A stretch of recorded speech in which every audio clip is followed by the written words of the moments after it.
अगला सवाल हमारे पास है कि अगर कभी एसआईपी की किश्त छूट जाती है, अगर कोई इंस्टॉलमेंट मिस हो जाता है, तो फिर क्या इससे एसआईपी रुक जाती है? जैसे आपने अभी ज़िक्र किया कि कई एएमसीज़, कई म्यूचुअल फंड कंपनियाँ जो हैं, वो एसआईपी पॉज़ करने की, यानी कुछ समय के लिए रोक देने की छूट भी देती हैं। तो एक तो वो तरीका है कि जिनके पास वो पॉज़ वाला ऑप्शन है, वो है।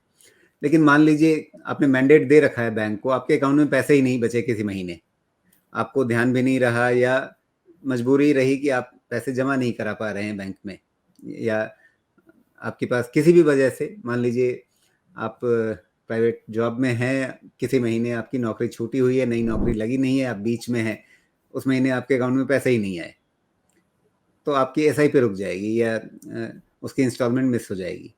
तो इस बारे में क्या नियम है? आमतौर पे म्यूचुअल फंड कंपनियां किस तरह के बंदिशें लगाती हैं, किस तरह की फ्लेक्सिबिलिटी देती हैं? तो राजीव जी, जितना हमने देखा है, ज्यादातर एसआईपी चलती जाएगी। कभी कभार कोई कंपनीज जो होती है जो सोचती है कि 3 बार या 5 बार अगर हमारी एसआईपी जो है वो अगर रिजेक्ट हो रही है, ओके, तो वो डिसकंटिन्यू कर सकती है। एएमसी का कॉल है वो। लेकिन जितने एग्रीगेटर्स जो है, उनके यहाँ पे ऐसे कोई बंदिश नहीं है कि अगर हमारा 3 बार ऐसा हो गया तो अ, अ, आपका एसआईपी जो है वो कैंसिल हो जाएगा। ठीक है, लेकिन ये एएमसी का अपना एक रूल है। देखिए, एक चीज हमको आमतौर पर समझना। इसी पूछना कि एएमसीज आमतौर पे किस तरह के नियम बनाकर चलती हैं? तो कुछ एएमसी जो है, पहले हमने देखा था कि 3 टाइम अगर आपका एसआईपी जो है वो रिजेक्ट हो जाए तो वो आपका एसआईपी को कैंसिल कर सकते हैं। लेकिन ज्यादातर अभी करते नहीं है, क्योंकि वो भी समझते हैं कि निवेशक अगर हो सकता है कि कुछ एक आध 2 महीना कुछ कुछ फेज से जाता होगा या फिर कुछ इश्यूज होगा, इसकी वजह से नहीं होता है। ठीक है, लेकिन यूजुअली एसआईपी जो है वो अपने आप बंद होने का चांसेस आज के स्टेज पे, जितना हम समझते हैं, वो बहुत कम है। और कोई भी इन्वेस्टर को ऐसा लगे, एक इंपॉर्टेंट चीज इसमें राजीव जी ये है कि ये एसआईपी एक जो मैंडेट के द्वारा जो जाती है वो आपके बैंक को हिट करती है।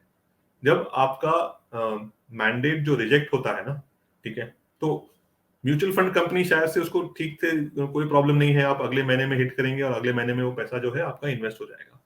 लेकिन कहीं ना कहीं वो आपके बैंक के रिकॉर्ड्स में और आपके जो सिबिल स्कोर है, जितना हम समझते हैं, उसमें कहीं ना कहीं उसका इम्पैक्ट आता है कि कुछ रिजेक्शन जो है आपके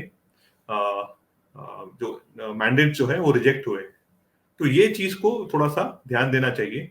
और हमने एक और चीज कहीं देखी है कि बैंक्स भी हैं जो जो बाउंस्ड मैंडेट्स पे कोई चार्ज करते हैं। अब कौन सी बैंक से हमारे आज आज के स्टेज पे जी। हमको ध्यान में तो नहीं है। अगर आपको पता है कि हाँ, इस महीने मेरे खाते में पैसे नहीं हैं, म्यूचुअल फंड की तरफ से वो रिक्वेस्ट जाने वाली है बैंक को और रिजेक्शन होगा फिर उसका, तो बेहतर तरीका ये है कि आप म्यूचुअल फंड के या जो आपका एग्रीगेटर है, आप उसके प्लेटफॉर्म पर जाएं और वहां पर अपनी एसआईपी को पॉज कर दें, जिससे वो रिक्वेस्ट एएमसी की तरफ से, म्यूचुअल फंड की तरफ से बैंक के पास जाए ही नहीं। जी, उसमें खाली एक ही चीज है कि कूलिंग पीरियड होता है। ठीक है, जो जो एक हफ्ते से 15 दिन का। ठीक है, जी। अगर वो पीरियड में अगर हमारी एसआईपी अगर आने वाली है तो वो पॉज होना बहुत डिफिकल्ट है, क्योंकि क्या होता है कि ये पूरा एक मैकेनिज्म है राजीव जी, जहाँ पे इंस्ट्रक्शंस इन एडवांस गए मतलब हुए ये होते नहीं हैं। है कि आपकी एसआईपी की डेट 7 तारीख है और आपने 5 तारीख को रिक्वेस्ट डाली कि जी इस महीने पॉज कर दीजिए।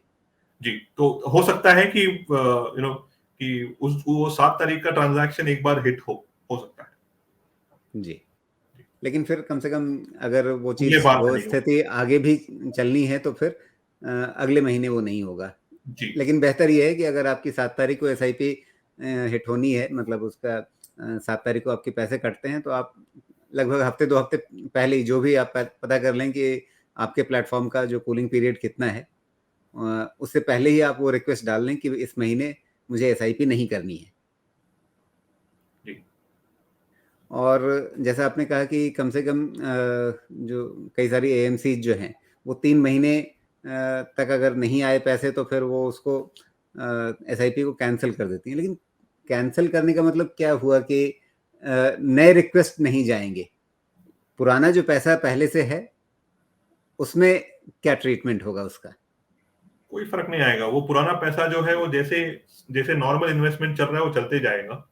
मतलब उसमें जो कोई पैसे आपके जितने यूनिट्स आपके पास पड़ी हुई हैं उतनी पड़ी रहेंगी, सिर्फ ये जी होगा कि नए रिक्वेस्ट एएमसी की तरफ से बैंक में आपके खाते से पैसे कटने के लिए जाने बंद हो जाएंगे। जी जी जी बिल्कुल, ये सब चीज़ें ऐसी हैं जो मतलब एक बेसिक कॉन्सेप्ट जो है कि हाँ, म्यूचुअल फंड में पैसा लगाना अच्छी बात है, एसआईपी के ज़रिए पैसा लगाना अच्छी बात है। इससे आगे की निटी-ग्रिटीज़ मतलब हम थोड़ी बारीकियाँ समझने की कोशिश कर रहे हैं कि जब आप एसआईपी शुरू करते हैं, इस तरह के सवाल बीच-बीच में आते रहते हैं, उन चीज़ों को हम यहाँ पर समझ रहे हैं।